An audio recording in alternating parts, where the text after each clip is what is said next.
Bueno, muy buenas tardes para todos. Pablo Clavijo quien les habla, Cluster Manager de la Gerencia de Desarrollo Regional de la Cámara de Comercio. El día de hoy, nuestra cita puntual en una nueva semana, pues aquí reunidos nuevamente, la Cámara de Comercio de Cúcuta, junto a la mesa del sector de la salud, ha creado este espacio puntualmente para hablar sobre el tratamiento o el cáncer de pulmón, una visión interdisciplinaria en nuestra región, en nuestro departamento norte de Santander, donde se tratarán o trataremos temas como la situación de este cáncer, sus tratamientos, sus de pronto estadísticas, esas estrategias que se tienen en la región, entre otros temas importantes, que consideraciones que son consideraciones que sin duda debemos socializar y hacer ver o resaltar en nuestra región. Y aún más importante, siendo esta la semana en la que se le celebra la lucha contra este cáncer, ¿sí? La metodología que vamos a usar en este espacio para ustedes asistentes. Nosotros pues queremos explicarles que durante el tiempo establecido que tenemos, que no va a ser mayor a una hora, vamos a permitir pequeñas interrupciones como si no se puede repetir, digamos, algo que esté exponiendo nuestro panelista o si no se ve el contenido en la pantalla en dado caso de que se esté proyectando alguna presentación. Y el resto de dudas o preguntas las resolveremos a final de la sesión de nuestros médicos especialistas. Las preguntas, dudas o inquietudes que ustedes tengan, agradecemos nos las manifiesten a través del chat y trataremos de no extendernos en un máximo de 2 o 3 minutos en dar respuesta, manifestando esas preguntas en orden cronológico, tratando de que no se repitan. Para aquellos interesados en reforzar esta información tan valiosa, este webinar ya está siendo grabado y posteriormente va a ser socializado en la plataforma YouTube y a través de nuestras redes pues, de la institución. Y por último, y no menos importante, quiero pues, pedirles el favor a ustedes, asistentes o participantes, respetuosamente, si pueden cerrar sus micrófonos y cámaras para, digamos, que se establezca una comunicación nítida en este corto espacio de información y visualización de esta especialidad tan bonita que tenemos, de estas diferentes especialidades que tenemos que tratan digamos, esta enfermedad que nos ataca a la humanidad. Sin más preámbulo, yo quiero ceder la palabra a nuestros especialistas, en los que nos acompañan el día de hoy, el doctor Ismael Alexis Ramírez Carrascal, médico especialista en radiología y diagnóstico por imágenes, miembro activo de la Asociación Colombiana de Radiología y coordinador médico de servicio de radiología de la Clínica Medical Duarte. Y el doctor Oscar Mauricio Hernández Arteaga, médico y cirujano general, especialista en oncología, oncólogo radioterapeuta, con maestría en cuidados paliativos de la Universidad de Valladolid, médico asistencial de la unidad de radioterapia del Hospital Universitario de Momeos, jefe de servicio de unidad de radioterapia de la Clínica Medical Duarte, y nuestro médico especialista, el doctor Marcel Quintero Contreras, cirujano general subespecialista en cirugía torácica, director científico en tórax nortórax, máster en oncología torácica y docente universitario. Nuevamente, bienvenido, doctores. Este espacio es para ustedes. Un abrazo. Pablo, muchas gracias por la presentación, gracias por la disposición, gracias a la Cámara de Comercio por permitirnos durante estos meses darle continuidad a una idea muy valiosa que es resaltar el talento humano en salud que tenemos en nuestra región, que cada semana y cada mes hemos contado con ilustres profesionales, colegas, amigos que nos han podido instruir, nos han podido orientar y sobre todo han podido contarle a la comunidad todas las fortalezas que tenemos en salud en este momento en la región y más en este momento tan difícil de pandemia, ¿no? Hoy es para mí, pues siempre digo que es un día especial, pero es un día más especial porque el día de ayer, 17 de noviembre, pues, es el día, o se considera el Día Mundial de la Lucha contra el Cáncer de Pulmón. Y bajo ese escenario, recuerdo, Pablo, que tú y yo hablábamos de que deberíamos aprovechar esta semana para resaltar el tema de la lucha contra el cáncer de pulmón, y así fue. Y creo que hace algunos meses habíamos dicho que esta semana íbamos a darles espacio de lucha contra el cáncer de pulmón y que íbamos a hacer un webinar. Y tuve la fortuna de invitarte a un espacio muy bonito, un espacio que se viene trabajando en la región ya hace 2 años, que se llama el Comité Departamental de Cáncer de Pulmón.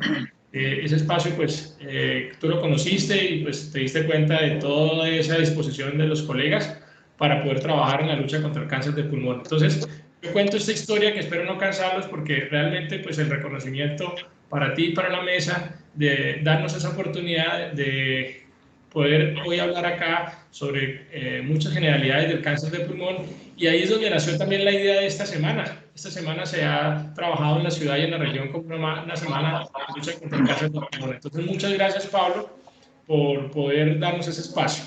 Segundo, pues quiero darle las gracias a dos amigos, a dos colegas, personas que, como yo les decía ahora a ellos, no nos vemos mucho, nos vemos más en estas presentaciones o en estos encuentros virtuales, pero en el corazón de nosotros siempre se nos unen los pacientes, ¿no? Estamos compartiendo casos, un paciente mío va a radioterapia oncológica, va a oncología, va a radiología, entonces creo que esos son los lazos y las redes que queremos mantener, y hoy es un espacio para eso. Entonces, primero quiero saludarte, Oscar, gracias por acompañarnos.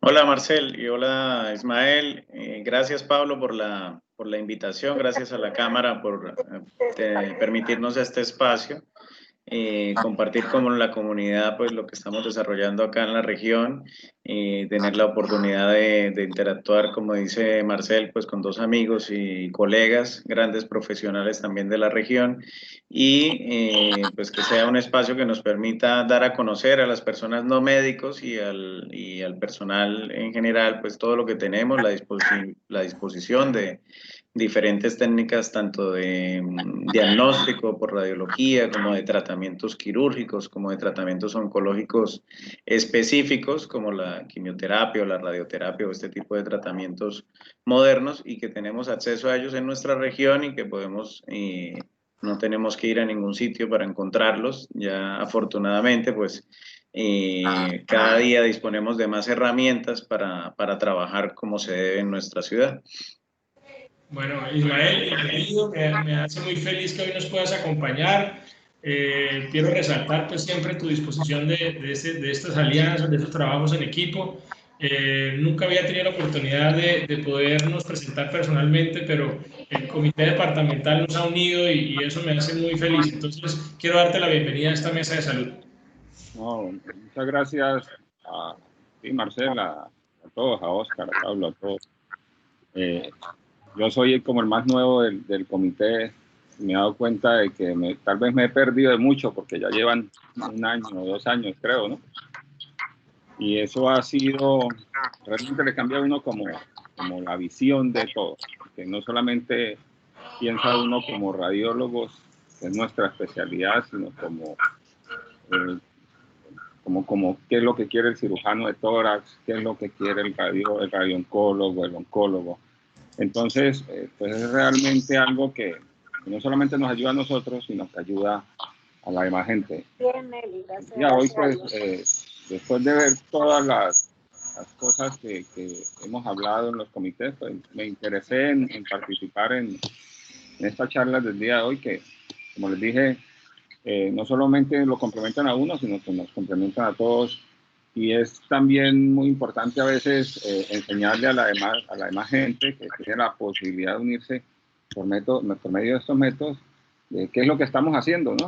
Que muchas veces en la región se desconoce eso, nos ven muy atrás y realmente no lo estamos. Cada día estamos creciendo más y ya contamos con cosas que anteriormente no teníamos. Y pues esta es una oportunidad de difundir de pronto las oportunidades en cuanto a los temas de salud que la gente tiene y cuenta acá en la región, en el departamento.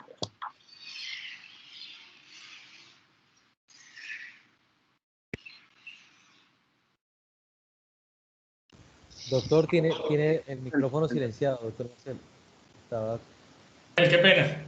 Les estaba comentando que yéndome en la línea de lo que Ismael nos comentaba ahora de esas oportunidades, yo me acuerdo cuando comencé las charlas de cáncer de pulmón con los estudiantes en el hospital, era algo que estoy hablando hace 16 años, pues muchas cosas han cambiado en el tratamiento y en el enfoque del cáncer de pulmón, y uno, sin ningún ánimo de serlo, era muy individualista, ¿no? Entonces uno decía cirujano, entonces uno solo se decía, mira, ¿qué se opera y qué no se opera, ¿no?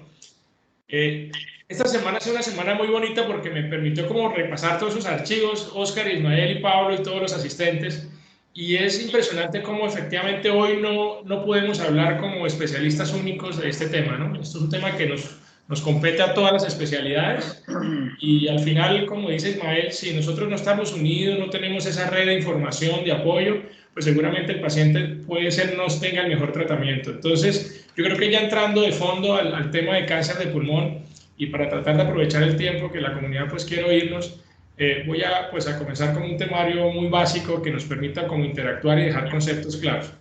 Oscar, ¿cómo podríamos definir qué es el cáncer de pulmón? Bueno, explicándolo pues en palabras sencillas para que todas las personas que nos escuchan lo puedan entender, el cáncer es el crecimiento anormal de las células que tenemos en el cuerpo. Como todos saben, pues puede haber cáncer prácticamente en cualquier órgano o en cualquier sistema del cuerpo. El cáncer de pulmón específicamente es el desarrollo de estas células anormales en el tejido respiratorio, en las vías respiratorias, que a medida que va creciendo y va teniendo un tamaño más importante y un nivel de diseminación más importante, pues empieza a producir los síntomas propios del cáncer de pulmón. Desafortunadamente, pues la mayoría de tumores inicialmente no generan ningún tipo de sintomatología y solemos empezar a ver estos síntomas o estos signos en los pacientes cuando ya el cáncer tiene un grado de desarrollo un poco más, más grande o más avanzado, para que así lo entendamos. Eso es en términos generales el cáncer de pulmón. Exacto, o sea, igual hablando de ese escenario me parece importante, Oscar, que pues nosotros hoy estamos enfrentados a un tema que es pulmón, pero en general al final nos debe unir todos los cánceres y tú como radioterapeuta oncólogo creo que tienes pues muchos campos de acción y eso es importante que la comunidad lo entienda, ¿no?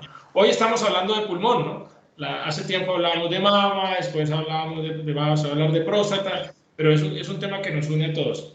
Yo creo que es importante resaltar también lo que es la parte de qué tan frecuente es, ¿no? En Colombia los datos, pues yo siempre pienso que están subregistrados, es decir, hay mucho más pacientes de los que pueden reportarse a nivel de lo que denominamos base de datos. ¿Qué quiere decir una base de datos? Es como cuando se cuentan todos los pacientes y anualmente cada país pues da sus números. Yo creo, y en general la Sociedad de Cirujanos Torácicos de Colombia cree que los registros de cáncer de pulmón están muy por debajo de lo que realmente es, y pues quiero transmitir a la comunidad que, por ejemplo, el comité está trabajando muy seriamente en ver cómo aquí en Cúcuta tratamos de recoger la mayor información, que al final eso nos va a servir a todos para tener pues una información más clara. Pero en frecuencia podemos decir que el cáncer de pulmón se encuentra en los 4 primeros cánceres en frecuencia, y se puede considerar entre los 2 primeros lugares de cáncer más mortales, y es ahí en donde pues algo que nos mueve, y bueno, aparte de que en mi caso como cirujano torácico sea necesario preocuparnos, pues encontrar un cáncer mortal o con una alta probabilidad de muerte, pues no podemos pasarlo desapercibido. También estamos encontrando que se presenta generalmente en hombres, que se presenta en pacientes de raza negra, se presenta en pacientes que tienen algunas consideraciones especiales, pero esto está cambiando. Bajo ese escenario, Oscar, ¿qué podríamos hablarle a los asistentes sobre los factores de riesgo para desarrollar el cáncer de pulmón?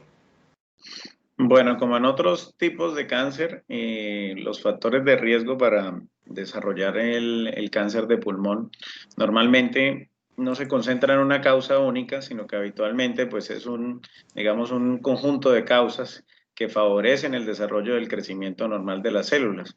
En el tipo concreto del cáncer de pulmón, como es bien conocido por la comunidad, el principal factor de riesgo es el tabaquismo, ¿no? Esto es algo que, digamos, de alguna manera disparó el desarrollo del cáncer de pulmón en nuestra época moderna, porque el tabaco, al asociarse a diferentes sustancias químicas, digamos, lograron desarrollar con mucha más frecuencia este tipo de tumores en las personas que han sido fumadoras. Pero no es el único factor de riesgo. Quizá es el más importante, por supuesto, pero no es el único factor de riesgo. Hay personas que pueden tener exposiciones a químicos, muy conocido como el caso del asbesto, que actualmente pues en la legislación en muchos países se ha prohibido porque es un factor de riesgo muy importante para este tipo de tumores pulmonares como el mesotelioma o el cáncer de pulmón propiamente dicho. También están los fumadores pasivos o los familiares de los pacientes fumadores. Hay otro tipo de químicos como el arsénico. En mi caso particular, que realizo tratamientos con radiaciones ionizantes, las radiaciones ionizantes también han visto una relación con el desarrollo de cáncer de pulmón, sobre todo cuando la administramos a personas muy jóvenes, cosa que a veces, pues, por supuesto, hay que hacer en pacientes con linfomas, en mujeres con cánceres de mama que son muy jóvenes, y esto hace que con los años, digamos, haya un factor de riesgo que se suma y que puede favorecer el desarrollo de un cáncer secundario, un cáncer de pulmón. Hay otros factores también muy frecuentes, como son, por ejemplo, la enfermedad pulmonar obstructiva crónica, el EPOC, a veces desarrollado por el mismo tabaquismo, pero otras veces también se ven pacientes con asma o en nuestra región, en personas que han sido, que tienen que cocinar con leña. El EPOC también es un factor de riesgo, la fibrosis pulmonar, para el desarrollo del cáncer de pulmón. También hay una enfermedad muy frecuente que cada día también ha ido en aumento, como es el VIH, el SIDA, que es una enfermedad que afecta al sistema inmunológico y que favorece algunos tipos de tumores, entre esos, pues el cáncer de pulmón. Digamos que es una suma de factores. También hay factores genéticos, por supuesto, y hay cosas que desconocemos a la fecha, por supuesto, que no sabemos. Realmente a veces no se conoce la causa y en muchos casos pues no hay una causa específica, ¿no? Entonces, yo creo que la idea de esto debe ser, primero, tratar de evitar lo que podemos evitar, luchar con la comunidad para tratar de prevenir, como primera instancia, por ejemplo, el tabaquismo, el consumo de alcohol, la obesidad, el sobrepeso, es decir, cosas que podemos prevenir y que ayudan a evitar el desarrollo de muchos tumores, ¿no? Sí, Oscar, imagínate, bajo ese escenario hay dos condiciones muy frecuentes en Colombia y en el departamento, y una es la tuberculosis como enfermedad infecciosa y otro es los pacientes que tienen enfermedad pulmonar obstructiva crónica. Y en esos pacientes, como tú muy bien nos hablabas ahora, de todo ese proceso inflamatorio que pueden generar los contaminantes, que pueden generar las radiaciones ionizantes, también se han asociado a un factor predisponente para desarrollar un cáncer. Y al final es eso, ¿no? Es que podemos tener los factores de riesgo, pero si el cuerpo no tiene esa predisposición, o yo siempre lo digo como el que va, bueno, no quiere decir que esté insinuando que somos jugadores, pero es como ir a un casino y mover la palanca y que se junten todas esas manzanitas al tiempo para desarrollar el cáncer. Yo creo que siempre ha sido como una forma, como yo explico al paciente por qué le tocó a él y por qué a otro no le tocó, ¿no? Sobre todo, por ejemplo, también vemos que hay personas que ya están apareciendo con cáncer y nunca fumaron y nunca tuvieron exposiciones a factores de riesgo. Entonces, a veces uno no puede ser tan cortante diciendo que porque el fumó le va a dar, pero sí hay que dejar claro lo que tú dices, que esos son como aspectos que suman, ¿no? Y si uno suma aspectos, pues seguramente la probabilidad aumenta cada vez más. Por supuesto. Hablando un poquito de los signos y síntomas, creo que tú también nos contaste, Oscar, al principio, que los signos y síntomas del paciente con cáncer de pulmón, desafortunadamente cuando se presentan, ya la enfermedad no está tal vez en una etapa avanzada o no está comenzando, y eso es lo que nos preocupa. Y eso es lo que de una u otra forma nos tiene aquí reunidos, y es ver cómo concientizamos un poquito a la comunidad de la severidad.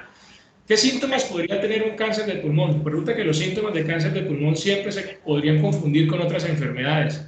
Entonces el paciente puede tener tos, pero la tos la puede tener una infección, la puede tener una tuberculosis, la puede tener una alergia, puede tener dificultad para respirar, también lo puede hacer un paciente cardíaco, lo puede hacer un paciente con líquido en los pulmones, muchas razones. Puede tener dolor torácico, que se puede de pronto confundir con un golpe, que dormí mal, ¿cierto? Y a veces se pueden presentar situaciones como que escupa con sangre o flemas con pintas de sangre. Pero vuelvo y repito, todo esto no es que sean signos específicos del cáncer de pulmón, sino son de muchas enfermedades respiratorias, y generalmente cuando están, pues ya a uno le preocupa que la enfermedad esté caminando mucho más allá de lo que quisiéramos. Entonces, pues quisiera como comentar esos síntomas que terminan siendo de alarma, pero al final lo que nos preocupa dentro de esto es poder hacer el diagnóstico. Y ahí viene la gran pregunta: ¿cómo hacemos el diagnóstico de cáncer pulmonar?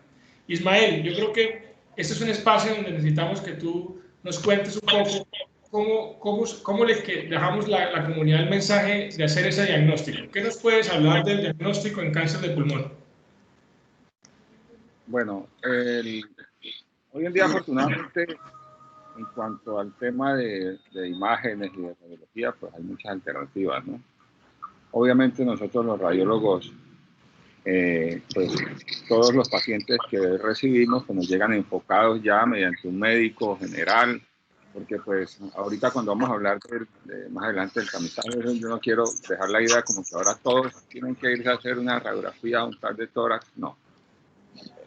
La idea es que nosotros recibimos a los pacientes dirigidos por un médico general, por un especialista, en este caso neumólogo, cualquier médico que nos lo remita, y inicialmente lo que primero se hace, o vemos en este caso, es una radiografía de tórax, ¿no? Es como el estudio más básico.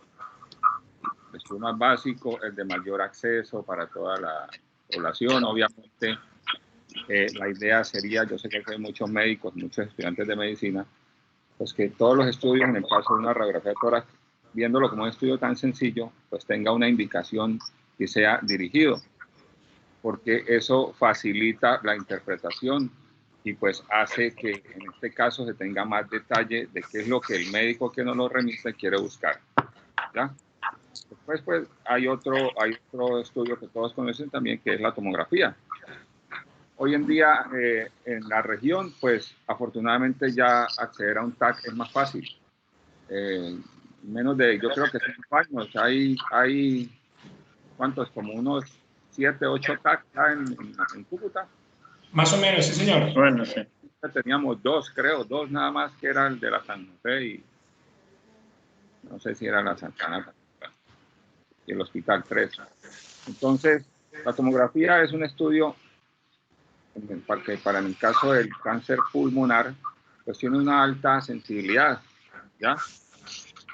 Vuelvo y repito, obviamente si uno tiene un paciente con toda la comorbilidad esa que nos hablaba Oscar, pues los diagnósticos pues, van a ser más enfocados, más precisos en cuanto a la interpretación de las imágenes por TAC. No sé si ahora hablamos del tamizaje o lo dejamos para más adelante. Yo creo que hablemos porque me parece que Ismael es un tema muy valioso, porque yo no sé, y me ha sucedido que con este tema de la semana de cáncer, todo el mundo dice, bueno, sí, el cáncer, pero al final me preguntan, bueno, ¿y qué es lo que yo me tengo que hacer? ¿Sí? Como por ejemplo, si tú hablas de cáncer gástrico, pues ya en los protocolos de salud pública, y eso hay que enseñar a la comunidad, salud pública quiere decir que eso por ley ya está establecido y se deben hacer las pruebas sí o sí después de determinadas condiciones, eso es lo que se llama tamizaje. Pero tú me gustó una palabra que Ismael, que se llama examen dirigido. En Colombia por ahora no existe como tal una prueba de tamizaje establecida en salud pública que podamos decir a los pacientes, usted ya tiene la obligación, el gobierno, el Estado debe darles estudio, no lo tenemos. Inclusive en el mundo todavía no está y ya tú nos profundizarás en eso. Pero el examen dirigido mínimo que uno podría considerar en un paciente sintomático respiratorio es una placa de tórax. Yo creo que ese es el mensaje que no sé si les ha pasado a ustedes y a ti como radiólogo, me imagino que muchos, si me consultan a mí, es que cuando uno sale de cirugía encuentra 30 mensajes en el WhatsApp y esos 30 mensajes, la mitad son pacientes y amigos mandándoles fotos de placas a uno a ver cómo le parece, doctor. Ahora con el tema de la pandemia, pues todo el mundo anda angustiado y yo siempre les digo, miren, las placas solamente hacen parte de una valoración integral de un médico. No podemos no podemos tratar placas si no tratamos pacientes. Entonces, quisiera que me hablaras un poquito más, porque para mí es muy importante. Cuando tengo un paciente sintomático y le sospecho un cáncer de pulmón, le hacemos la placa de tórax, como muy bien estamos hablando, y haya una sospecha de cáncer, entonces ahí pasamos a la tomografía, ¿no? Y la tomografía para mí es fundamental, porque nos da una visión no solamente del pulmón, sino de todos esos órganos que están alrededor del pulmón, que nos pueden tener ya como una información que nos va a decir si el paciente puede estar comenzando, está en la mitad o está avanzado. ¿Qué más podríamos hablar un poco de la tomografía, Ismael? Y hay otros estudios que la gente le pregunta a uno, doctor, ¿y por qué no más una resonancia? Y de pronto me pregunta, doctor, y ahí escuchaba un examen que se llama PET-scan, ¿eso para qué sirve? ¿Qué podríamos hablar de eso, Isma? Bueno, las resonancias en tórax para evaluar parénquima, pues no aportan mucho, la verdad. y no tienen indicación, no sea, hay ya resonadores de 3 Tesla y nunca no se aplican al tórax. Pues en el caso del pulmón, ¿no? Porque sí se pueden usar para otras patologías del tórax, como si son cardíacas, si son musculares, pero en el caso del parénquima pulmonar, la resonancia no nos ayuda, ¿ya? Hoy en día las tomografías se ha venido desde su creación, se ha venido perfeccionando.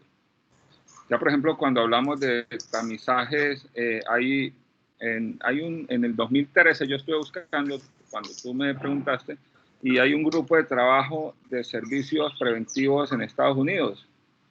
Ellos se reunieron y sacaron una lista de los pacientes a los cuales se le podía hacer tomografía de baja dosis de tórax, ¿ya?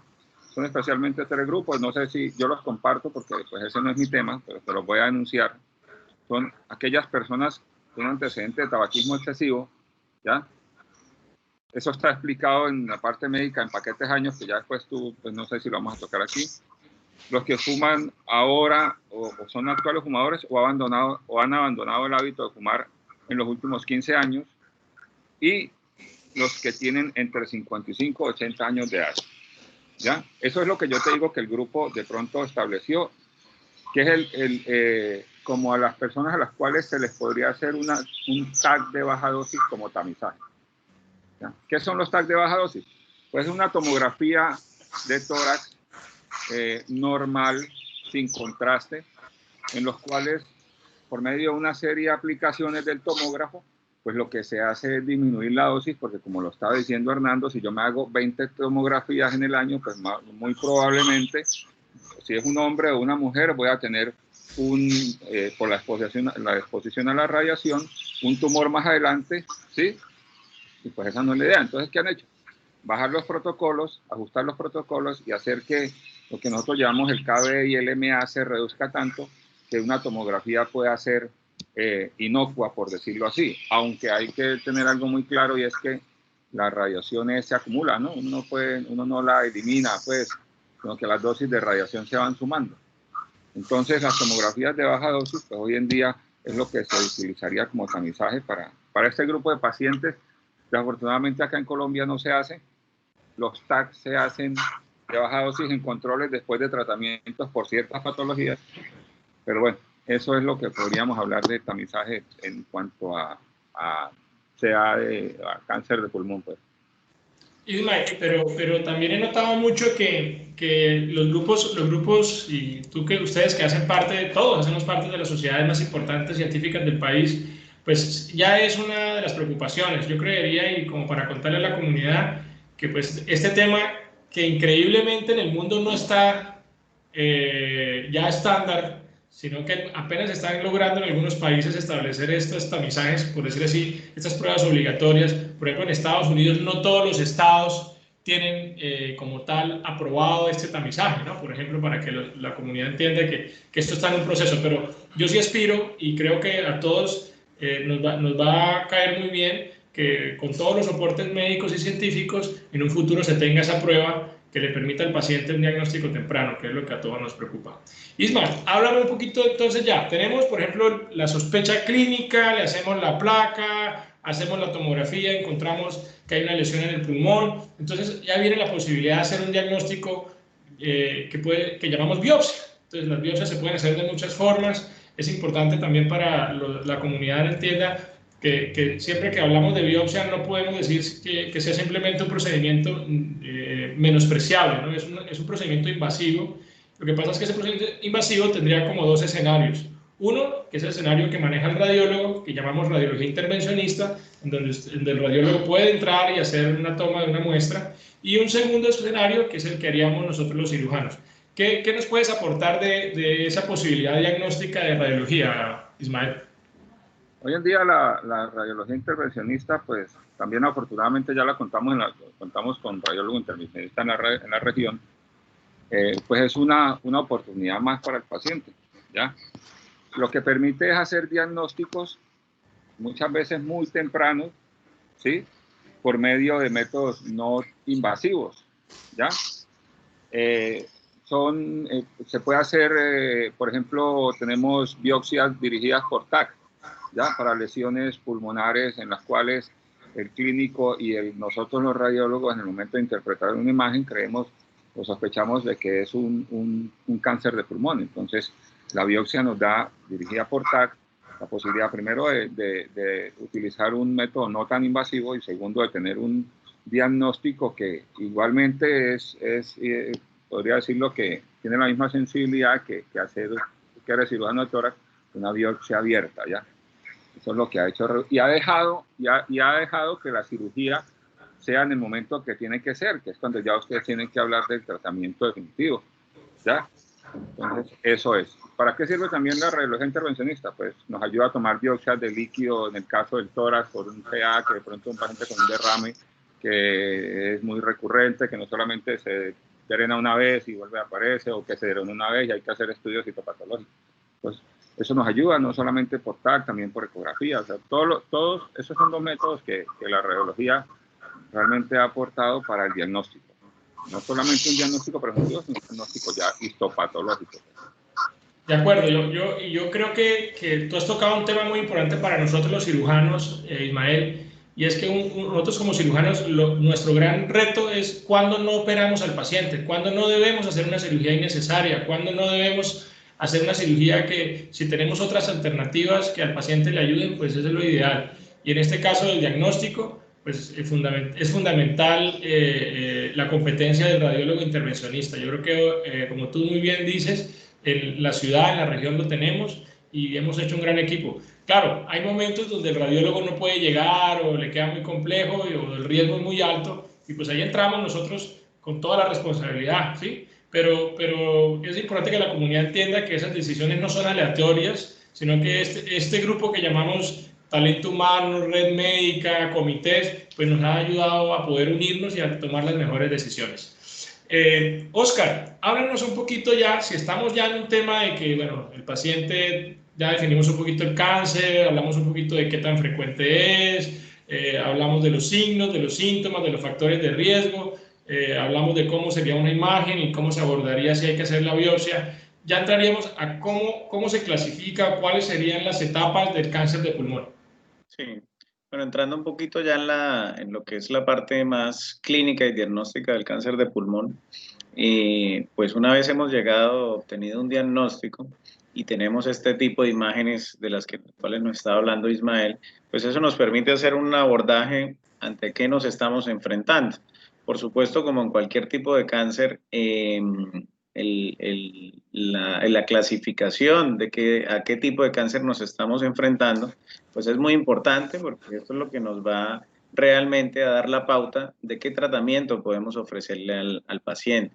Yo creo que complementando un poquito lo que dijo Ismael, también es importante saber que dentro de estas pruebas e imágenes, cuando nos enfrentamos a un cáncer de pulmón, siempre es importante evaluar el abdomen superior, el hígado, las glándulas suprarrenales, que son de los sitios más frecuentes donde solemos ver metástasis en este tipo de tumores, y son cosas importantes que no se deben pasar por alto. Entonces, cuando ya lo tenemos clasificado y tenemos un diagnóstico histológico y sabemos que tenemos ya un cáncer de pulmón establecido, pues tenemos que saber en qué etapa del cáncer está, que es lo que nos preguntan los pacientes. Doctor, y soy la etapa 1, la etapa 2, normalmente, pues esta clasificación va de la etapa 1 a la etapa 4. Tenemos, por decirlo de alguna manera, tres grandes grupos, que son la etapa 1 y la etapa 2, que son los tumores que son más tempranos. En este tipo de tumores, digamos que el papel del cirujano es quizá el papel más importante, porque son los pacientes que tienen un tumor más pequeño, más localizado, quizás sin compromiso de ganglios cercanos al tumor o con muy poquito enfermedad ganglionar, y son los pacientes que tienen una opción de tratamiento más radical y en los cuales tienen una posibilidad de curación pues más importante. Tenemos otro tipo de, digamos, el siguiente grupo de clasificación, que serían los pacientes que están en etapa 3, que son los que llamamos localmente avanzados.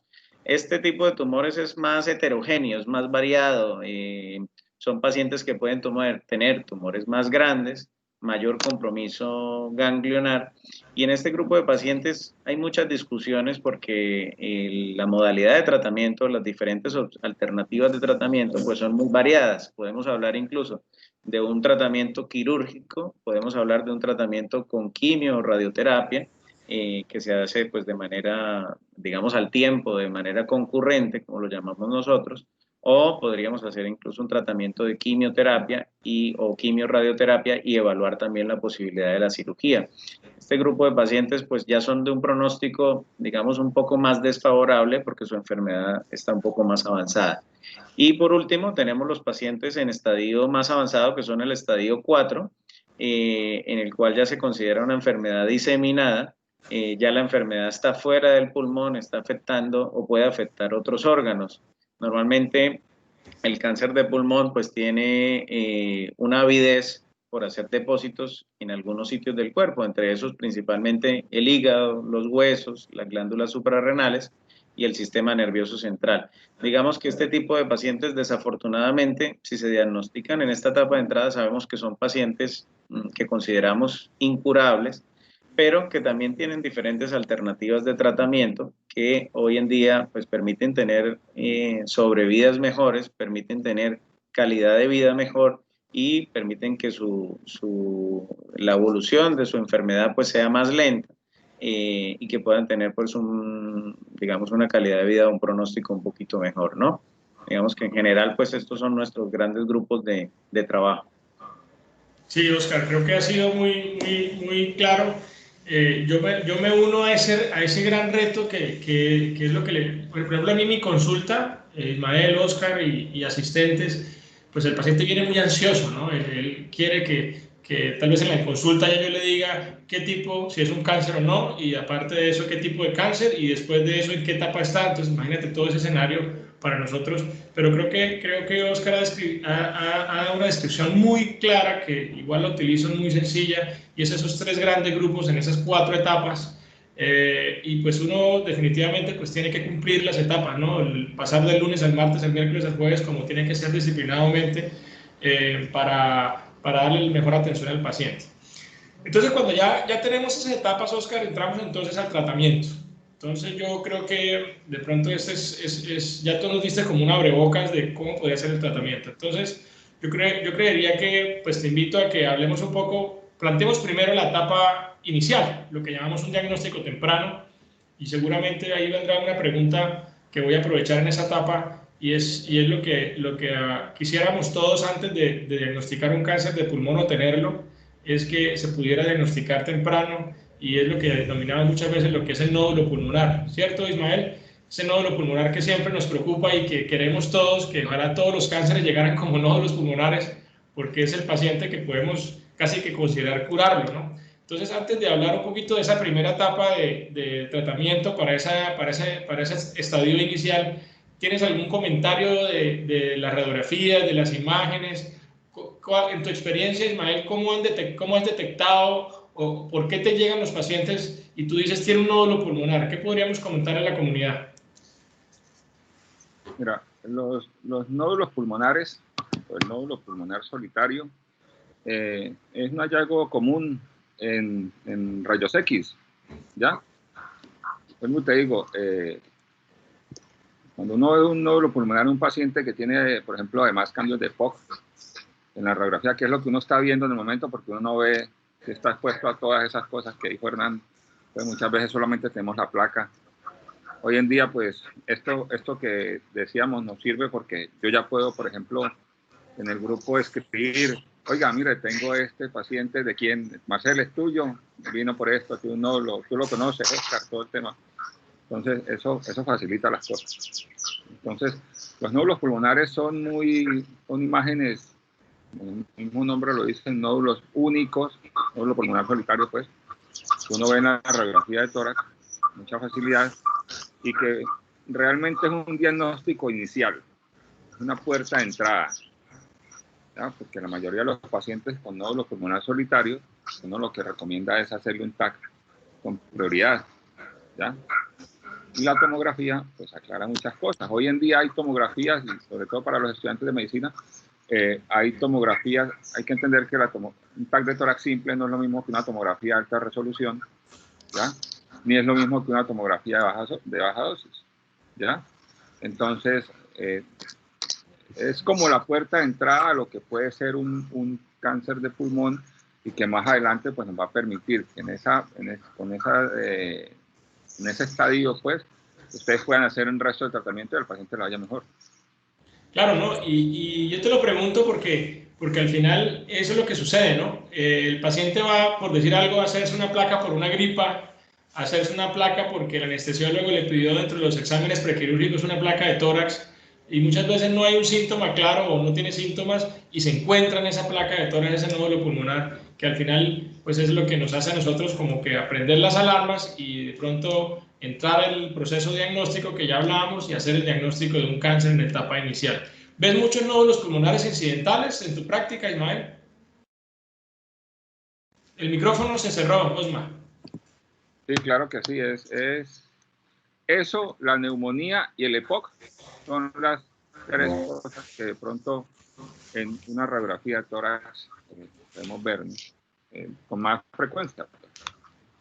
Perfecto. Generalmente esa etapa, que es la primera etapa que hablaba Oscar, que corresponderían al estadio 1 y 2, pues son etapas donde una vez uno está convencido de la forma más exacta, porque es importante que la comunidad entienda que todo este proceso de diagnóstico, estadificación y tratamiento, pues siempre trata de tener una rigurosidad, pero a veces no somos dioses ni perfectos ni superhéroes y podemos dar exactamente el estadio, porque muchas veces, y Oscar sabe, cuando hacemos la cirugía el paciente está de pronto en una etapa diferente, ¿no? Pero en principio, si el paciente está en esa etapa inicial, estadio 1 y 2, pues el tratamiento está basado principalmente o en general en cirugía, tratando de resecar todo ese pulmón que está enfermo o que tiene la enfermedad desde el punto de vista anatómico, es lo que llamamos una lobectomía total, y haciendo una limpieza de los ganglios en el tórax, que es lo que llamamos una linfadenectomía mediastinal. Ese es como el tratamiento actual de ese estadio en etapa inicial. ¿Qué está pasando hoy en día? Que también está sucediendo en la región, que en casos muy seleccionados, en lesiones muy específicas, en lesiones muy pequeñas, podemos no hacer esas cirugías tan grandes, en unas cirugías más pequeñas, lo que llamamos resecciones segmentarias, que tienen los mismos resultados, y seguramente ya Oscar nos va a hablar de alternativas para algún tipo de pacientes en donde inclusive la cirugía no es una opción. ¿Qué nos puedes decir de la radioterapia en esta etapa inicial, Oscar? Bueno, pues vamos a ver, tenemos varias alternativas de tratamiento, como bien lo está diciendo Marcel. Yo creo que Ismael tocó un punto muy importante que es válido tocar, y es el tema de la interdisciplinariedad o la multidisciplinariedad. Algo que pues hemos estado en conjunto tratando de sacar adelante en estos últimos 2 años, y es que no es una enfermedad fácil, no es una enfermedad fácil de diagnosticar.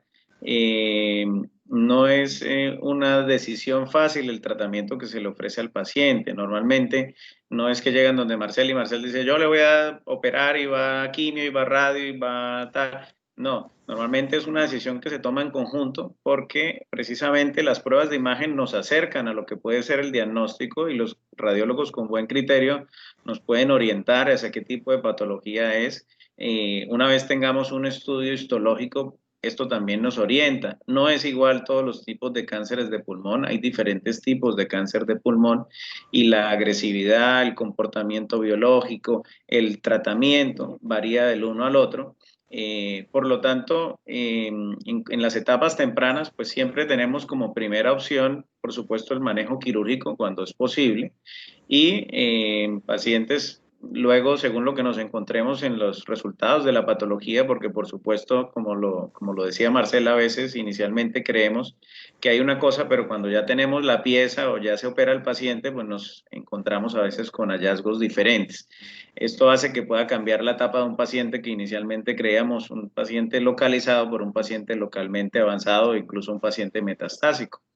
Eso hace que los tratamientos que se necesiten a continuación pues se determinen de acuerdo a la anatomía patológica. Entonces, estos pacientes en etapas tempranas, aunque habitualmente su manejo es quirúrgico, a veces puede no serlo por diferentes factores o motivos, y en ese caso tenemos la opción un tratamiento, o bien hoy en día estamos haciendo técnicas de radiocirugía en tumores muy tempranos, en etapa 1, o bien tenemos opciones de hacer tratamiento, digamos, más estándar con quimio, radioterapia en pacientes con tumores localmente avanzados.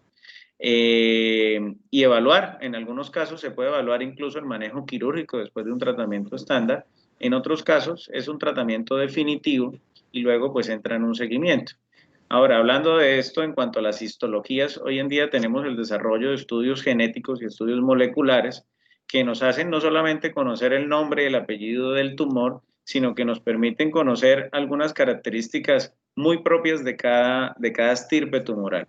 En esto, digamos que se ha abierto una esperanza o se ha abierto una puerta, porque esto nos ha llevado al desarrollo de nuevos tratamientos y pacientes que hasta hace quizá 20 años no tenían ninguna opción, porque de pronto no se podían operar, de pronto no se podían irradiar o no aguantaban una quimioterapia estándar, que a veces es un tratamiento agresivo, un tratamiento muy tóxico.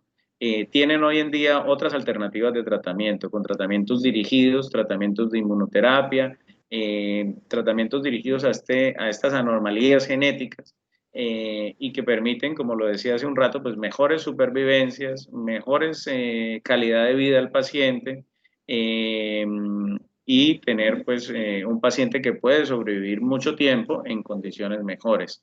Eso en cuanto a la parte de los tratamientos localizados. Ya si entramos en pacientes con estadios avanzados, enfermedades diseminadas, pues si hablamos de la cirugía quizá tenga un papel más limitado. Si hablamos de la radioterapia también, quizás solamente en algunos casos más como una alternativa paliativa para el alivio de síntomas, cuando tenemos un síndrome de vena cava, cuando tenemos una compresión medular, cuando tenemos dolor por metástasis óseas.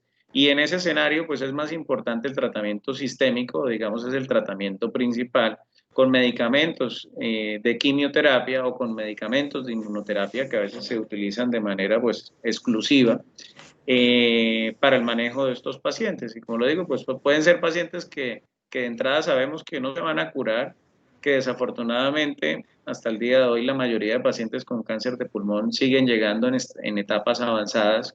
Quisiéramos que fueran pacientes con tumores más tempranos, donde pudiéramos curar más pacientes y tener menor mortalidad. Pero bueno, tenemos para este grupo de pacientes, no tenemos, aunque no tengamos una curación, tenemos diferentes alternativas y tenemos hoy muchas herramientas para trabajar. Si hace 20 años un paciente quizá era desestimado de entrada y le decían, usted ya no tiene más opciones de tratamiento y tiene que irse a su casa, hoy en día sí le podemos ofrecer muchas alternativas y estos pacientes muchas veces están en tratamiento casi que hasta el final de su vida con una sobrevida y una calidad de vida mejor. Claro, Oscar, yo creo que tú avanzaste como con la lógica, entonces yo creo que quisiera como nuevamente, cuando tenemos estadios iniciales, podríamos operar o hacer terapias con radioterapia buscando posiblemente curación, ¿cierto? Cuando correcto. tenemos estadios localmente avanzados, que serían como la etapa de la mitad, que es lo que llamamos el estadio 3, estadio inicial, 1 y 2, que es la que ya hablamos, estadio que es localmente avanzado, que es el estadio 3, prácticamente la cirugía no es la primera opción y es donde el radioterapeuta y el oncólogo pues tienen su liderazgo y ese paciente puede regresar a ese estadio 1 y 2 y poderse considerar operándose o puede continuar en ese tratamientos que también terminan siendo lo que tú dices que es el tercer grupo, que es el paciente ya con enfermedad metastásica, diseminada, pero ¿qué está pasando? Y no sé, creo que ustedes lo ven, y es que ese paciente llega y usted lo ve y con los nuevos tratamientos que contaba Oscar de inmunoterapia y de terapias dirigidas, lo ve uno a los 6 meses y lo ve uno al año y el paciente está ahí con calidad de vida y eso no se veía hace 10 años, eso no se veía hace 5 años, pues no lo recuerdo, inclusive, y de pronto voy a preguntarle a Ismael un poco, esos tumores metastásicos revierten, no porque se curen, sino porque la enfermedad logra retraerse, ¿sí? Y eso pues se refleja en la calidad y en la duración de vida del paciente. Entonces, pues es importante que la comunidad sepa que eso existe y eso se está haciendo en Cúcuta, ¿sí? ¿Qué experiencia tienes tú, Ismael, con respecto a esos estudios? ¿Has podido de pronto, yo sé que el sistema no nos deja mucho darle continuidad a los pacientes, pero sí has podido evaluar de pronto respuestas en estas etapas avanzadas de la quimioterapia. Es lo que nosotros a veces hablamos médicamente de los protocolos de RECIST, que son como unos escenarios informativos mucho más para radiólogos que para nosotros, pero pues nosotros tenemos que aprender también para entender, y es cómo se mide ese tumor que estaba muy grande y después de pronto el tratamiento se reduce. ¿Qué nos puedes aportar de eso, Ismael? Mira, hoy en día, gracias a la eficacia de los tratamientos de inmunoterapia y todo lo que ustedes, los oncólogos, hacen, por medio de los métodos de imagen, nosotros tenemos la oportunidad de seguir la respuesta al tratamiento que cada paciente se le está haciendo. Hay unos criterios, sí, para que los conozcas, que son los criterios RECIST. Yo creo que hace poco lo hablábamos allá en la clínica con Oscar, ¿no? Veíamos como un casito, algo de eso, ¿no? Hay incluso, y a mí se me ha olvidado comentarles eso, Marcel, en el grupo, y es que ya tú buscas en internet, y ya en internet hay un programa que te ayuda a coger esta medida que te dio, a tomar la medida que te dio el tumor de base, y tomas la medida que te dio el tumor después del tratamiento, lo metes ahí, y él te dice, ha disminuido un 30%. ¿Ya? Entonces hablamos de respuesta parcial, de todo lo que nos permite medir de acuerdo al qué tanto ha disminuido el tumor. De ahí la importancia de que el estudio sea, nosotros en la clínica lo estamos haciendo, yo con mis colegas le he dicho, sobre todo los que ven los pacientes ambulatorios, tratemos de tener la historia, porque los oncólogos lo hacen, ellos son muy juiciosos. Uno ve que la historia de oncología es una letrica así, pero dice todo.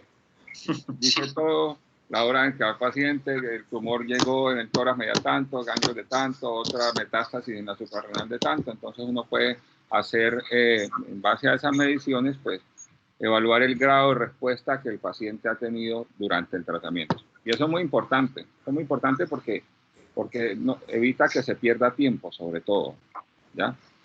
Claro, y sobre todo, ya como para volverlo un poquito más de motivación a los asistentes y a las familias de pronto de las personas que tienen cáncer de pulmón, es ver que eso está ocurriendo, o sea, que sí vemos que los tumores regresen, que sí vemos que se hagan controles parciales, y eso lo estamos viendo aquí en la región. Entonces, pues me parece importante tocar el tema que para nosotros es muy técnico, ¿no? Hablar de un protocolo RECIST 1.0, 2.0, bueno, en fin. Pero mira, yo digo algo, no es difícil porque yo le puse un ejemplo a Oscar. Lo que pasa es que tenemos que hablar de ese tema en cuanto a la ayuda de utilizar la tecnología para eso también, porque no es difícil, no nos demoramos. Y él nos dio los porcentajes, les puso el título y todo, y eso me parece que hay que hacerlo. Sí, ya no esto implica un poco más de tiempo para el radiólogo, eso desde luego, pero es una información muy valiosa. Y algo que hay que transmitir, pues yo creo también a las personas, es que muchas veces llegan la gente a veces con sus papás, sus familiares mayores, y dicen, no, doctor, primero no le diga el diagnóstico, ¿no? Eso es algo muy común, ¿no? Porque se va a morir de la depresión. Y segundo, no le vaya a mandar nada porque ya mi papá tiene 75 años y no, ya hay que dejarlo quieto, no le vaya a mandar nada. Y resulta que tenemos pacientes de 80 años recibiendo inmunoterapia, pacientes que yo conozco y he podido seguir en la consulta, que tienen, lo que hablamos en 6 meses, un año, el paciente no sabe qué tiene, dice voy allí a la clínica que me pongan una... Resulta que tiene un cáncer de pulmón y está vivo y con una calidad de vida muy buena. Entonces, eso es lo que hay que transmitir, que hay alternativas y que hay cómo trabajar, ¿no? Perfecto. Bueno, yo creo que ya esa parte pues podríamos profundizarla, pero creo que el mensaje quedó muy claro, muy sencillo, y me parece que yo no sé si yo soy demasiado romántico, digo yo, porque creo que una enfermedad tan grave, saber uno que hay opciones de mejorar calidad de vida y de mejorar su vida para su familia, para sus hijos, para sus nietos. Creo que esto es algo fantástico y no podemos dejarlo de contar a la comunidad. Oscar, ¿qué podemos hablar sobre cómo podemos prevenir el cáncer de pulmón? Yo creo que ya vamos en el cierre de este webinar y ya nos toca dejar los mensajes ya operativos, esperanzadores. ¿Cómo podríamos prevenir el cáncer de pulmón? Yo creo que hay cosas que podemos hacer y cosas como todo en la vida que no podemos controlar, ¿no? Entonces yo creo que los cambios en el estilo de vida deben ser a lo que debemos apuntar primero y a lo que más conocemos, que es obesidad, diabetes, hipertensión, actividad física. En el caso puntual del cáncer de pulmón, evitar llegar al tabaquismo o trabajar en la comunidad joven para que no lleguen al tabaquismo, que son los más propensos a iniciar dentro de este mundo.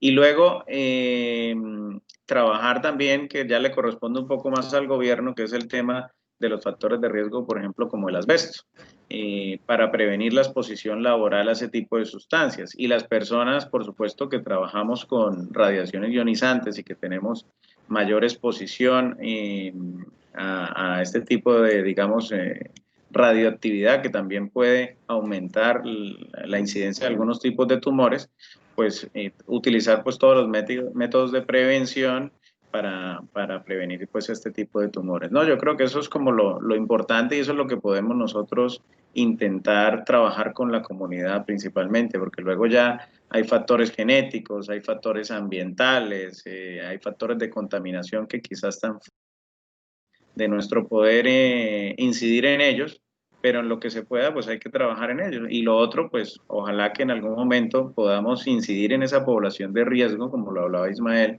a que se inicie con ese tamizaje, de ser posible, para que detectemos cada día esas personas que sabemos que tienen un factor de riesgo, las detectemos más tempranamente y puedan ser posibles candidatos pues a una curación, ¿no?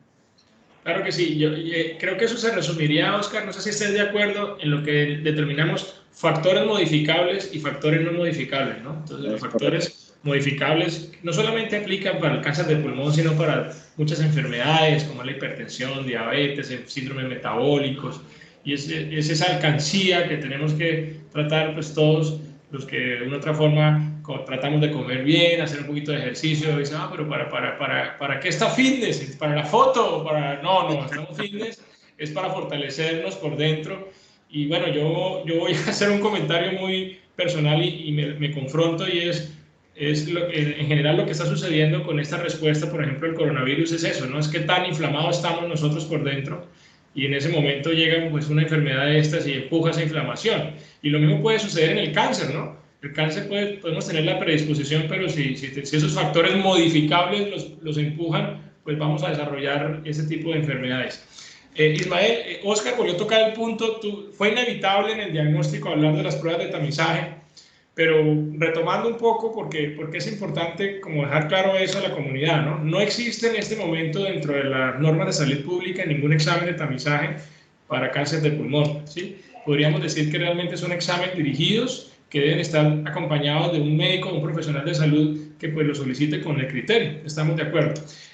¿Qué podemos contarle a la gente si llegara en un escenario, por ejemplo, un paciente de nosotros, que somos un comité que estamos a la vanguardia, que estamos estudiando, que sabemos que este paciente tiene, como decías vos, esos criterios, la edad, los factores de riesgo, ¿sí? Y necesitáramos hacerle ese TAC que es el que se va a lograr hacer como un TAC especial de baja exposición, ¿se puede hacer en Cúcuta?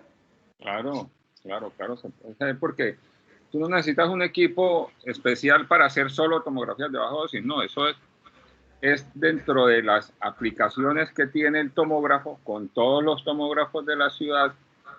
Sí, ya la mayoría son de 16 cortes, el de menos, creo, sí, donde bueno, nosotros tenemos uno de 64, que es el único en la clínica que nos lo quitó Oscar. Tenemos uno de 16 arriba, que también es muy bueno, y con estos equipos se pueden hacer tomografías de baja dosis, no tienes que tener un equipo especial, ¿no? Es un tomógrafo, pues, multicorte, y sí se puede hacer en la ciudad. Lo que hay que hacer es tener la indicación, o sea, que el médico en el momento de que lo solicite escriba tomografía de tórax de baja dosis por el criterio por el cual él lo va a enviar y se hace. Sí se puede hacer, claro. Claro, y sería, yo creo que hay una cosa que yo a veces, no sé si les pasa a ustedes, y uno se confronta porque uno entra en lo que nos enseñaron en medicina y en nuestras especialidades a ser muy ortodoxo, ¿no? Pero nos enfrentamos a un sistema donde el sistema por alguna razón genera algunas barreras de muchos tipos para que no se pueda hacer lo que científicamente se debería hacer. No sé si les pasa, yo me confronto mucho, pero siempre he tratado como quedarme del lado más del paciente y de la ciencia más allá del sistema. Yo pues asumo esta posición con sus consecuencias, ¿no? Y lo digo porque al final yo creo que podríamos decir que ese TAC de baja exposición pues ya es un recurso que tenemos en Cúcuta, que si está dirigido por un especialista idóneo, es decir, un neumólogo, un oncólogo, un cirujano de tórax, pues tendremos cómo hacerlo. Claro, nuestra responsabilidad como profesionales es justificarlo muy bien para que no haya ninguna perspicacia ni duda sobre nuestro proceder, ¿sí? Y ni más faltaba, estamos en contra de la norma ni de la ley porque estamos haciendo algo indebido. Pero es importante que la comunidad sepa ese compromiso que tenemos nosotros como profesionales, tanto tú como radiólogo que tienes cómo hacerlo, que tienes el conocimiento, y pues nosotros los que inicialmente, como tú dices, abordamos al paciente, pues si lo necesita, pues lo debemos hacer. Entonces eso creo que es un punto a favor para todos. Seguramente si hacemos esta reunión en 5 años, yo espero que el escenario sea diferente para que ya exista como tal esa prueba para todos los colombianos. Bueno, yo voy a hacer la última pregunta del panel de este webinar y ya entraríamos al tema de cuestionar, de preguntas del público. Yo quisiera preguntarles, esto ya es como más filosófico, en primer lugar Oscar y luego Ismael. ¿Ustedes piensan que se puede sobrevivir al cáncer de pulmón? Oscar. Bueno, yo creo que tenemos hoy en día muchas herramientas. El mensaje debe ser esperanzador. Tenemos el desarrollo tecnológico y el desarrollo médico viene acompañado de opciones, pienso yo. A veces, como yo le digo a los pacientes, esto hay que vivir el día a día, por supuesto, y siempre el día de hoy será el mejor, ¿no? Y hay que tratar de, bueno, concientizar primero a la gente en que hay que cuidarse porque no siempre vamos a estar jóvenes, no siempre vamos a estar sanos. Y lo segundo, que tenemos muchas herramientas para ayudar, tenemos herramientas afortunadamente para curar y tenemos muchas herramientas también para paliar.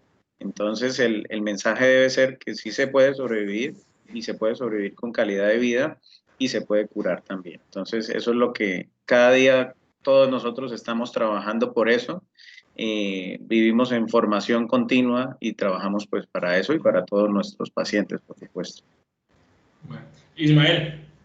Bueno, yo como que dijo Oscar, pero agregaría algo además, y es que es muy importante en cuanto para la sobrevivencia del paciente, porque sí se puede sobrevivir, que se haga un manejo en equipo, ¿ya?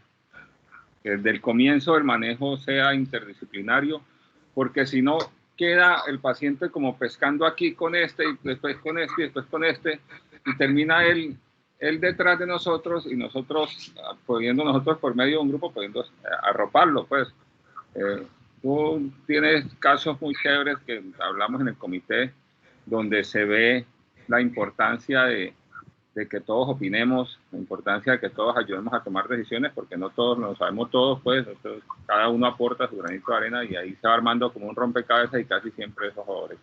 Entonces también se puede sobrevivir, obviamente, todo está claro, pero hay que poner también del lado de la salud, o sea, nosotros al paciente, ¿ya? Para que ayudara a mejorar todo, no solamente en cuanto a su tratamiento, en si cura o no, sino en cuanto a la calidad de vida que pues, va a tener en el momento y a futuro. No, imagínate, tú has tocado un punto para mí muy importante y se llama el contexto. Cuando uno no tiene esta red de manejo interdisciplinario, uno como profesional solo, muchas veces uno ve un contexto, ve una arista, ve un punto de vista que inclusive puede malinterpretar a los colegas. Me ha pasado, ¿no? Cuando hemos podido tener este espacio ahora en el comité y ya estamos todos, entonces no sé si se han dado cuenta, es que yo había interpretado esto y todo, y al final el paciente termina pues muy fortalecido porque nos pone a todos de acuerdo, se aclaran los malos entendidos a veces médicos, que pues a veces históricamente ese individualismo que ha caracterizado no solamente la medicina, sino todas las áreas. es, pero ¿por qué no le hizo esto? ¿Por qué no le hizo aquello? Cuando al contrario es, vamos a ver qué podemos hacer para trabajar en equipo. Yo me uno a eso, Ismael, y gracias por esa disposición, porque hay que seguirlo resaltando. Y ¿saben qué? Y me parece muy importante porque la mesa de salud que lidera y nuestro manager Pablo ha estado muy incisivo. Lo que pasa es que nosotros como médicos pues no estamos muy metidos en el tema político ni administrativo, pero él nos está abriendo un espacio porque la mesa ha ganado un espacio para tratar de estar en esas reuniones donde, digo yo, no los poderosos, pero sí los entes gubernamentales, los entes comerciales, las clínicas, que están tal vez tomando las directrices para el tratamiento de muchas enfermedades. En el caso del cáncer de pulmón, pues tenemos ya un espacio para que nos escuchen y ellos entiendan que cómo va a salir más caro un paciente que no se diagnostica tempranamente, sino un paciente que está en enfermedad avanzada. O sea, eso no tiene sentido. Pero muchas veces, si nosotros no nos tomamos el trabajo de participar allí, pues eso nunca lo van a poder entender. Y es importante que la comunidad en este espacio pues entienda que tenemos esa disposición. Bueno, Pablo, quería preguntarte si tenemos alguna pregunta de los asistentes. Doctor Marcel, pues viendo el chat, nos pregunta la señora Jenny Estela Zapata, nos hace nos expresa la siguiente inquietud, muchachos, es el cáncer de pulmón puede ser más agresivo en un paciente que nunca ha fumado o pasivo que en un fumador activo. Así tal cual nos expresa la pregunta, muchachos. No sé con qué Bueno, empezamos para dar respuesta. creo que esa pregunta va más dirigida a Oscar. Cuéntanos, Oscar, ¿qué piensas? Yo creo que más que si es más agresivo o menos agresivo, si es fumador o no, va primero en el contexto del estadio de la enfermedad, por supuesto, porque si es o no más agresivo, si es un estadio 4 al diagnóstico, pues casi que nos da igual, digamos. Y lo segundo es el tipo histológico de la enfermedad.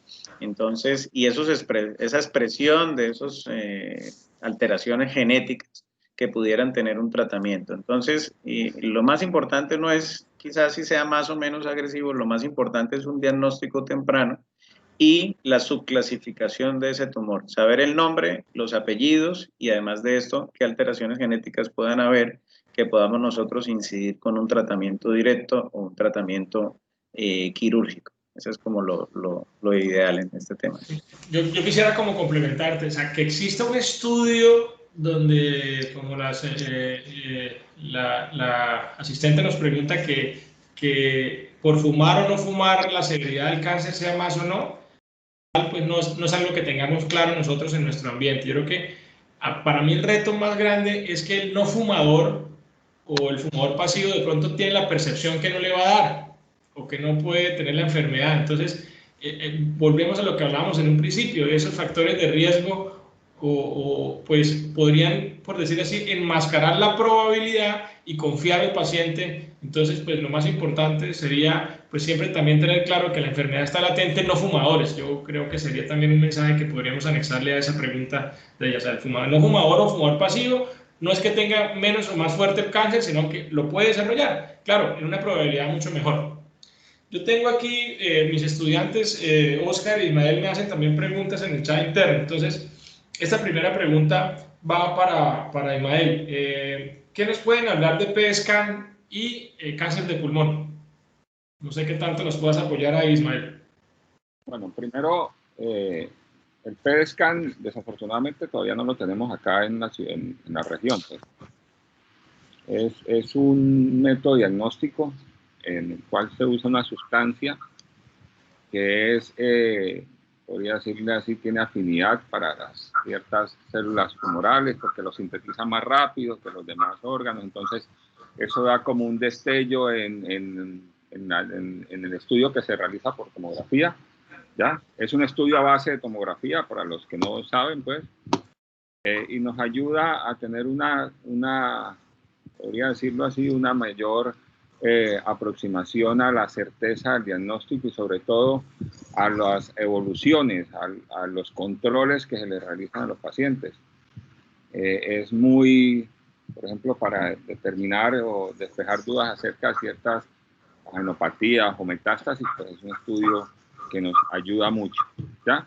Es una ayuda diagnóstica, sobre todo en los pacientes, se utiliza mucho en los pacientes, lo hace Oscar, los pacientes en los cuales están ya en tratamiento, ¿ya? Sea cual sea el tratamiento, si se hizo cirugía o si es un tratamiento con quimio, nos ayuda mucho a tener una aproximación de cómo va ese tratamiento que le está dando al paciente. Claro, y el PSCAN como tal también debe quedar, porque como toda tecnología que llega y genera pues una gran expectativa, pues también entendemos para todos que nosotros no tratamos un PSCAN positivo. Si un PSCAN positivo de no requiere pues un abordaje de un especialista o un grupo interdisciplinario, y creo que muchos de los pacientes que estamos a veces discutiendo en el comité se les hace su PET, entonces lo llevamos al comité para tomar las decisiones. Y muchas veces esas positividades requieren confirmación y es la prueba patológica definitiva. Y no a todos los pacientes hay que hacerles PET scan. ¿Recuerdas que hablábamos del tamaño de los nódulos pulmonares y todo ese tema? O sea, eso es algo que... por supuesto.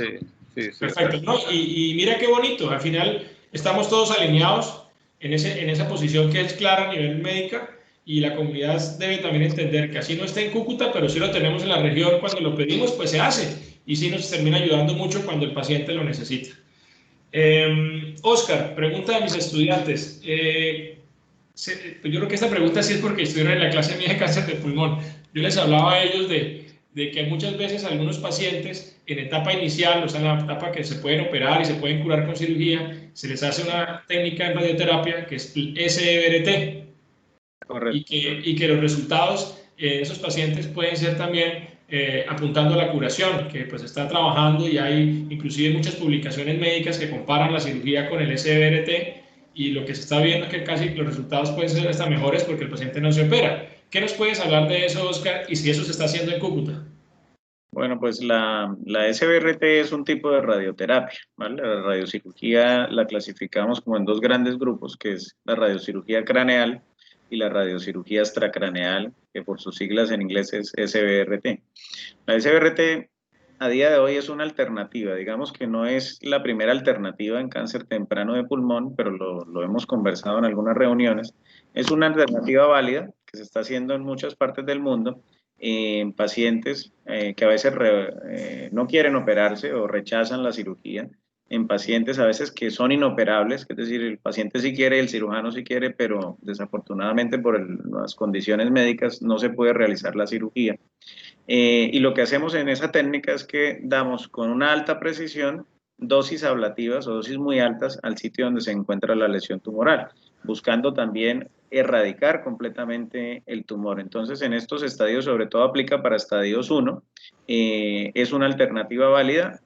También decir que lo tenemos disponible en nuestra ciudad, estamos haciendo SBRT y estamos haciendo radiocirugía craneal. Aún a día de hoy no hemos hecho ninguna SBRT en pulmón, porque como hablamos durante la reunión, pues casi todos nuestros pacientes suelen ser estadios localmente avanzados o diseminados. Pero pues es una alternativa. También lo hacemos en metástasis pulmonares, es decir, cuando no es un tumor primario del pulmón, sino que es un depósito secundario de otro sitio. También es una alternativa en algunos casos como tratamiento paliativo para estos pacientes. Bueno, Pablo, ¿podemos hacer el cierre del evento, por favor? Sí, eso les iba a comentar, doctores, ya que vemos que, pues, que ha sido de total transparencia y relevancia y claro el mensaje de todos ustedes, y viendo que en el chat ya no nos han expresado más preguntas, quisiera pues invitarlos a si en un corto mensaje podemos concluir, digamos, el objetivo de este espacio, muchachos. Les cedo la palabra, doctor Marcel, doctor Ismael, doctor Oscar, para ir como cerrando nuestro webinar. Bueno, yo creo que hagamos nuestras conclusiones. Ismael, ¿qué nos puedes dar como conclusión final de este espacio? Y muchas gracias por tu compañía, de verdad, estoy muy contento de poder compartir este escenario con vos. No, gracias a ti, Marcel, y gracias a todos. Esos son, yo creo que una de las cosas buenas de la pandemia es que nos ha abierto la mente a esto, ¿ya? Que no tenemos que estar ahí para estar, pues, sino que podemos ayudar de muchas maneras, no no necesariamente la presencialidad es un tema que sea influyente o no en que las cosas se realicen. Mira, por ejemplo, yo no sé si ustedes leyeron hoy lo de Bill Gates, dentro de tantas sus predicciones dice que el 50% de las oficinas del mundo van a ser virtuales, que el 30% de los trabajos ya no van a depender de que un ejecutivo se monte un avión o no, ¿ya? Entonces, la pandemia nos ha ayudado a esto, ¿sí? Y en el tema, no solamente en el tema de cáncer de pulmón, eso sirve en todos los temas, ¿ya? Y para tomar decisiones, pues, lo único que hay que hacer es tener un equipo en el cual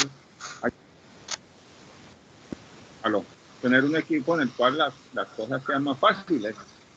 Acá veo, no sé qué tantos internos médicos hayan, pero el mejor médico no es el que se las sabe todas, ¿ya? El mejor médico es el que es juicioso y tiene dedicación y tiene de pronto también la capacidad de apoyarse en las demás especialidades o en sus demás colegas. No es quedar bien, no es lo importante es ayudar al que estamos tratando. Y ese pues es el mensaje que yo puedo dar. Es un mensaje muy en general, de pronto no tiene nada que ver con lo del cáncer de pulmón, pero tiene que ver con la idea de esta actividad. Muchas gracias de verdad nuevamente por invitarme. Yo me tengo que ir y los dejo. Bueno, Ismael, muchas gracias. Seguimos hablando. Oscar, cuéntanos cuál sería esa conclusión.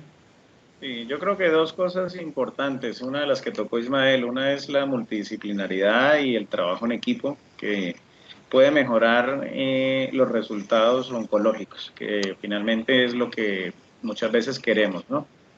Y, y el otro mensaje importante yo creo que va en cuanto a las herramientas que tenemos en nuestra región y los profesionales que tenemos en nuestra región. Tenemos grandes profesionales desde el punto de vista de la cirugía, de la radiología, de la oncología, y tenemos todas las herramientas, a excepción de pocas excepciones, contamos con casi todo para poder trabajar bien en nuestra ciudad. Entonces, ese es como mi mensaje. Bueno, yo quiero darle como un mensaje que ha sido como la motivación muy grande de estar aquí y darle las gracias a la Cámara y darle las gracias a mis colegas y haber generado esta semana de cáncer de pulmón, porque de verdad me parece que fuera ayer. Yo he reunido el comité el mes pasado con Oscar y invitamos a Pablo, estábamos hablando del tema de cáncer y de los estudios en medicina. Y se dijo, bueno, apoyamos la campaña de cáncer de pulmón. Sí, y se vino esto y ver que los medios de comunicación, las instituciones gubernamentales, los hospitales, las instituciones médicas y las universidades hayan vinculado, pues me hace emocionar mucho como parte de un equipo, vuelvo y repito. Y ahí resaltar esto, no sé si logran ver, este lazo es un lazo color blanco perla y es el que refleja la lucha contra el cáncer de pulmón. Y creo que esta semana y este paso fue para eso, como para seguir trabajando en lo que ya hablamos. Trabajo en diagnóstico temprano, trabajo en prevención, trabajo en visualización. Y yo creo que hay un mensaje muy bonito que compartió Oscar Ismael y es esperanza. Tenemos esperanza en que vamos a seguir. El paciente tiene que tener esperanza porque hay cosas para hacer. Y bueno, gracias por este espacio, Pablo. Muy amable. No, a ustedes, doctores, a ustedes como institución, para nosotros es un placer contar con la presencia y el conocimiento de todos ustedes y saber que hay mucho por mostrar, por visualizar y también por fortalecer. Y el trabajo, digamos, una de tantas cuestiones que podemos trabajar de nuestra institución es esa. Recordarles a todos ustedes que nosotros como institución continuaremos siendo de esa manera estratégica, ese articulador, enfocado siempre a fortalecerlos para, como región, cada día ser más competitivos. Nuevamente, muchas gracias a todos, apreciados asistentes, les agradezco por su tiempo y el interés de valorar este tiempo de nuestros especialistas. Y bueno, hasta una próxima ocasión. Feliz tarde y seguiremos en la semana promocionando y publicando, digamos, temas y digamos, propagandas acerca del cáncer de pulmón y la prevención de este cáncer como tal. Muchas gracias a todos nuevamente, les deseo una feliz tarde. Gracias, Pablo. Gracias, Pablo. Hasta luego, Oscar, y gracias a todos. Feliz tarde.